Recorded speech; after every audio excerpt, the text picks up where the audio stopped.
Cuando Moisés era un bebé, su madre se lo ponía en una canastilla chiquita, se lo puso en las orillas del río Nilo, porque había una gran persecución de los hebreos. Y la hija de Faraón le liberaba a él, le sacaba de las aguas de muerte cierta. Y es interesante porque él criaría y crecía hasta un hombre que se volvía como líder de su pueblo. Y a través de más agua, las aguas de muerte de nuevo, las aguas del Mar Rojo, se ponía en el líder de los israelitas y el liberador de los israelitas de las manos de egipcios, de las manos de muerte. Es interesante porque es una historia de una persona que era liberada y se volvía como un liberador. Yo veo el mismo proceso en el Evangelio de hoy, porque Jesús al principio llevaba a sus discípulos a una región que fue desconocida para ellos. No era la región de Galilea, sino Cesarea Philippi, lo que estaba muy al norte del mar de Galilea. Y allí él tenía una pregunta bien importante. ¿Quién soy yo? Yo no sé si él estaba probándolos o tal vez tenía el interés sincero de lo que estaban pensando sus discípulos. Y cuando Simón Pedro respondía con su proclamación de él era el Mesías, fue un momento transformativo para los discípulos, ¿no? Porque por fin aceptaron la identidad de su Salvador. Y en este momento se volvían habían liberados de su experiencia de muerte, su experiencia de desesperación y confusión en su vida. Después de este momento, Jesús doblaba y empezó su caminata lenta a Jerusalén, hacia la cruz, hacia la muerte. Y los discípulos quedaban a su lado. Y después de la muerte y ascensión de Pentecostés, los discípulos se volvían personas que estaban proclamando las buenas noticias, las noticias liberadoras. Lo mismo, ¿no? Los discípulos, las personas que eran liberadas, se volvían a personas liberadoras. Y a través de los siglos nos encontramos nosotros en el mismo corriente de los primeros discípulos. Hemos sido liberados de pecado y muerte. También tenemos la oportunidad de proclamar las buenas noticias liberadoras. Me recuerda de la lectura del San Pablo de hoy día. Es uno de mis favoritos de la Biblia.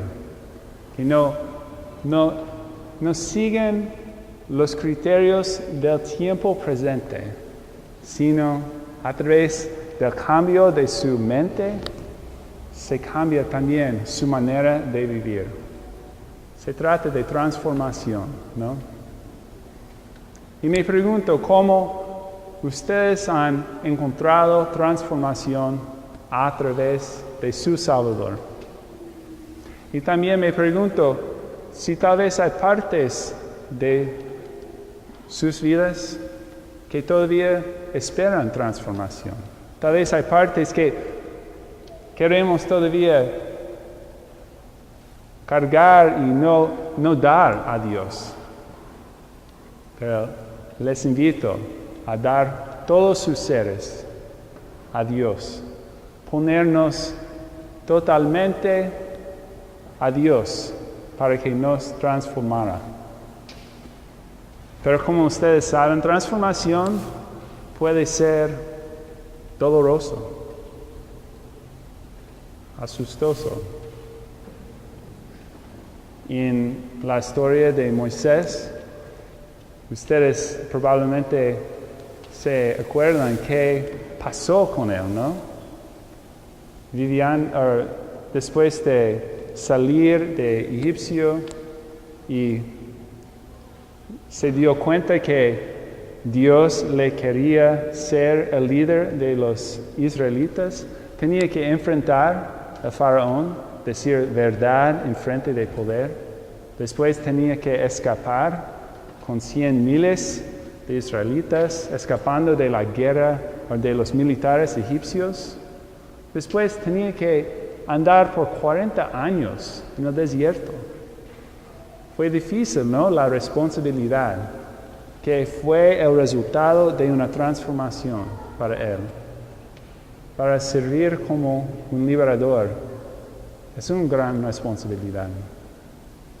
Y como sabemos también con los discípulos, había un costo de seguirle a Jesús hacia la cruz, a través de la confusión y sufrimiento de los días después, y después con la resurrección, de tratar de entender lo que quería decir ser una persona nueva.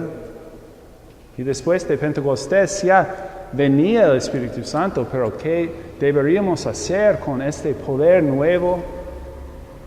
Después las persecuciones, las dificultades de proclamar buenas noticias a personas que no quieren oírlo.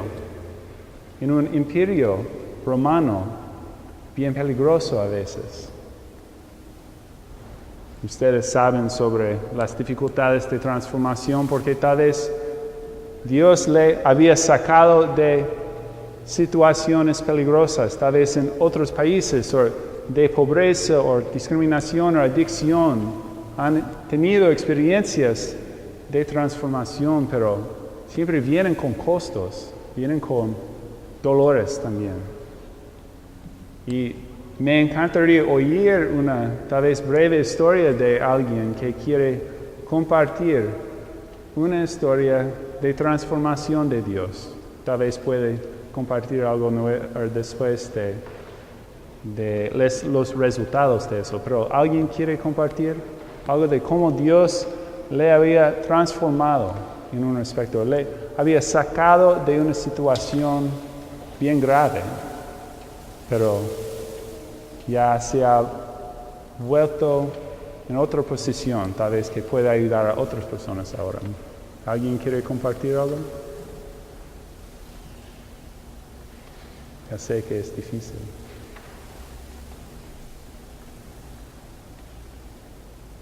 Podemos pensar en nuestras vidas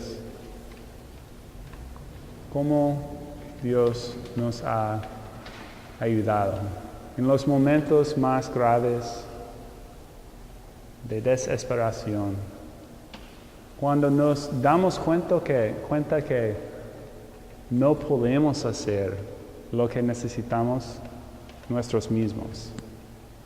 Necesitamos algo más. Y gracias a Dios encontramos esta ayuda a través de oración, y a veces tenemos que esperar y todavía a veces estamos esperando todavía.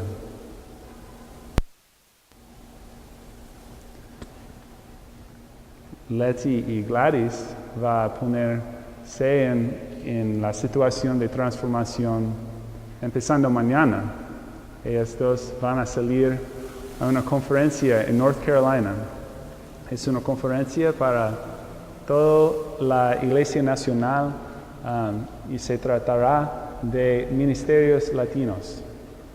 Y ellas van a representarnos allá y van a aprender más y encontrar inspiración, y va a regresar, esperamos, ¿no? Van a regresar, sí. Van a regresar y compartir lo que han aprendido con nosotros. Pero toma valor, ¿no? Es un gran esfuerzo y les agradezco por ponerse en esta situación, porque van a encontrar oportunidades de transformación, gracias a Dios. Creo yo que estamos poniéndonos como congregación en otra situación de transformación, porque vamos a lanzar unas clases de primera comunión, vamos a invitar más gente a esta iglesia, con niños y todo eso, por meses. Vamos a practicar nuestra hospitalidad, vamos a practicar nuestra llamada de compartir las buenas noticias con personas nuevas. Pero va a ser difícil también. Pero creo que estamos listos para seguir en nuestra llamada cristiana en esta manera. Gracias a Dios que, aunque a veces nos encontramos en lugares peligrosos donde necesitamos ayuda, Dios nos saca y ayuda y nos ayuda a volvernos a personas no sanas solamente, no más estables solamente, pero también personas liberadoras, porque somos personas con un evangelio liberador. Gracias a Dios.